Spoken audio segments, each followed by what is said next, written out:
చూడు కనబడి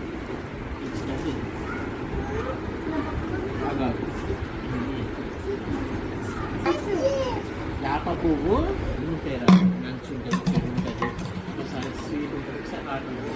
నీకు ఎగ్జామ్స్ వచ్చినట్టు నువ్వు రాయలేకపోతున్నావు అంటే నువ్వు అది రాయలేకపోతే నీకు టఫ్ ఉందని అర్థం. ఓకే, నీకు మ్యాథ్స్ మారవచ్చు కానీ హిందీ నెంబర్స్ రాయమంటే రాయలేవు వర్డ్స్.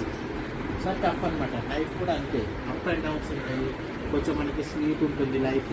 ఇప్పుడు మనం ఫెస్టివల్స్కి వెళ్ళామనుకో, మనం మన ఇంటికి వెళ్ళిన ఎగ్జిబిషన్కి వెళ్ళి నువ్వు హ్యాపీగా ఉంటావు. స్కూల్కి వెళ్ళి రాయే హోంవర్క్ అంటే సాడ్.